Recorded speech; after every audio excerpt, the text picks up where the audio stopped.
ትናንት በዘምዘም ውሃ ላይ በሰራሁት ቪዲዮ ላይ አንድ ረዘም ያለ ደብዳቤ የሚያክል ጥያቄ ቀርቦልኛል። አንደኛው ጥያቄ ምንድነው? እስልምና ከሌሎች ሃይማኖቶች የሚለይበት ምክንያት ብለህ የተናገርከው ነገር ሙሉ አላደረከውም። ደግሜ ስሰማው እውነትም እንደዛ ነው። ለሱ በኋላ መልሳለሁ። ሌላው ደግሞ መጽሐፍ ቅዱስ ተበርዟል ብለህ ታምናለህ ወይ ብሎ ነፍ መጽሐፍ ቅዱስ ጥቅስ ላከልኝ። ሁለተኛው ቪዲዮዎችን ስትፖስት ኤዲት አድርግ አይነት ቁጣ ያዘለበት ነገር ነው። አንደኛ ከመጀመሪያው ጥያቄ ለመነሳት ቪዲዮ ኤዲት አላደርግም፣ አይመለከትህም አንተ። የኔ ቪዲዮዎች ጣፋጭ የሚሆኑት ለዛ ነው። በኖርማል ካሜራ ቀርጬ አይደለም ወደ ቲክቶክ ፖስት ማድረገው፣ በራሱ በቲክቶክ ሪከርድ አድርጌ ነው ፖስት ማድረገው። ደግሜ እንኳን አላስብበትም። ለምን? ንጽህና የተሞላበት በእውነት የታጀበ ነገር ስለሆነ ከልቤ ስለሆነ ማወራው ኢሞሽኔንም ጭምር ነው ማጋባባችሁ። ሸቀጥ የለበትም። ይሄ ሴት እህቶቻችን 10 ጊዜ ልብስ እያወለቁ እንደሚቀያይሩት መስታወት ላይ አይታችሁ ከሆነ ወይም ደግሞ ብዙ ሰዎች ሰውን ለማበሳጨት የሆነን ሰው ለማስደሰት አቀነባብረው በዛ ምን እንደዛ አላደርግም። እኔ መቼም አላደርግም። እየደወልኩ ስልክ ጥሪ እንኳን ቢመጣ ያማብሮ ይሄዳል። ሁለተኛው መጽሐፍ ቅዱስ ተበርዘዋል ወይ ብለህ ታምናለህ ሳይሆን መበረዝ እኮ ትንሽ መነካካት ነው። ጥቂት የሚመስል ነገር አለው ብዬ ነው ማምነው። እኔ አብዛኛውን አልቀበልም። ማለት ይሄ ጥርስ ለማፋጨት ከሰዎች ጋር ለመጨማጨቅ 1 2 እየጠቀሱ ማውራት ይቻላል። እንደዛም ስንጠይቅ ሰንብተናል። ተበርዟል ምናምን አይደለም፣ ጥቂት የሚመስል ነገር አለው ብዬ ነው ማምነው። ግልጽ ነው አይደለም? ስለዚህ የሰነበትኩበት ነው፣ የቆየሁበት ነው፣ ደጋግሜ ያነበብኩት ነገር ነው። አሁን ከሱ የሆነ ነገር ለኔ ነግራችሁ እኔን ሊያንጽ፣ እኔን ሊያረጋጋ፣ እኔን ወደ ሆነ ቦታ የሚያመጣ ነገር ምንም ነገር የለም። የሚመስል ነገር ግን አለው። አብዛኛው ተበርዟል ምናምን ሳይሆን የሰው ሐሳብ ነው ብዬ ነው ማምነው። ለዛ ብዙ ምክንያቶች ደርድረናል ከዚህ በፊት። ተቀበሉ አትቀበሉ አይመለከተኝም። እንግዲህ በዛ ተቆርቋሪነት መንፈስ አሁን ላወራ አልችልም፣ አይመለከተኝም። ግን አንተ ትቀበላለህ ወይ? አልቀበልም። ተበርዟል ወይ? ተበርዟል አይደለም ማምነው፣ ጥቂት የሚመስል ነገር አለው ብዬ ነው ማምነው። መበረዝ ማለት እኮ በብዙ እውነት መሃል የሆነ ጣል አይደለም። እንዳለ አልቀበልም። የሆኑ የሚመስሉ ነገሮች አሉ። ከእናንተ ሐሳብ ተነስተን ግን የሆነ ሐሳብ ጠይቃችኋለሁ። እሱ የጊዜ ጉዳይ ነው። ሰሞኑን እንጀምራለሁኝ።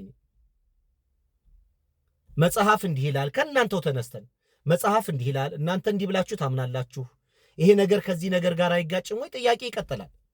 መመለስ አለመመለስ የእናንተ ፋንታ ነው። ቴንክ ዩ ሶ ማች።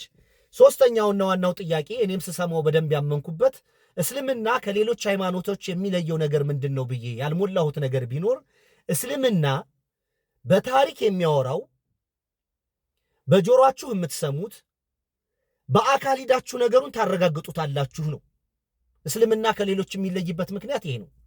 የሚወሩት ነገሮች በቁርአንም ይሁን በሐዲስም ይሁን በታሪክም ይሁን በሆነ ነገር የምትናገሩት ነገሮች በተጨባጭ ሁኔታ መዲናና መካ ስትሄዱ እንደዚህ ትይዙታላችሁ፣ ትጨብጡታላችሁ፣ ሴንስ ታደርጉታላችሁ።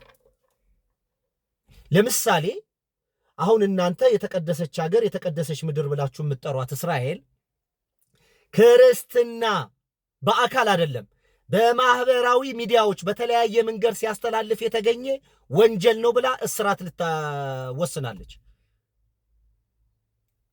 አይታሰብም።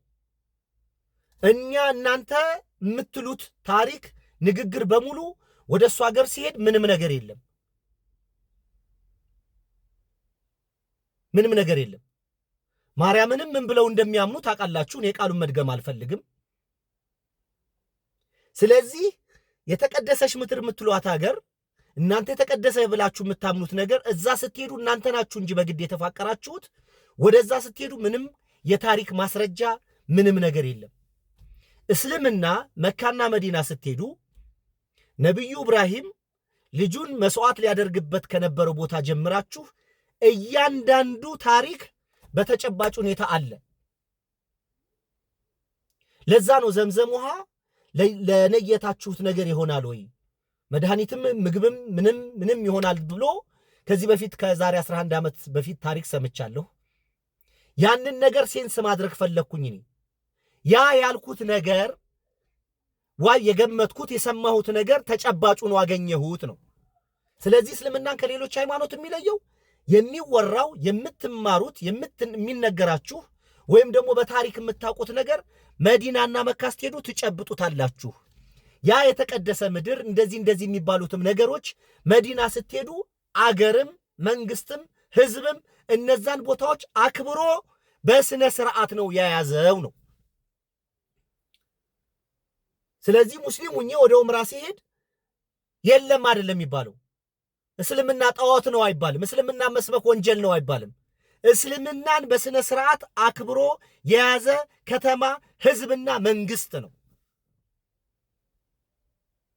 እያንዳንዱ እንደውም የኢትዮጵያ መንግስት ቱሪዝምን በተመለከተ ከሳውዲ ልምድ መውሰድ አለበት ብያ እያንዳንዷ ነገር በስነ ስርዓት ስራችሁ በጣም በስነ ስርዓት የተያዘ ነገር ነው።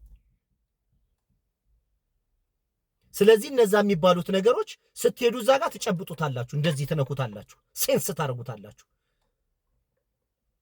ከልባችሁ ከሰማችሁት ነገር ጋር ይሄ ማህተብ ትመታላችሁ። በየትኛውም አካባቢ ስትሄዱ ሲሪየስ ናቸው። ለዛ እምነታቸው ለሚባለው ታሪክ አክብሮት አላቸው። ማን?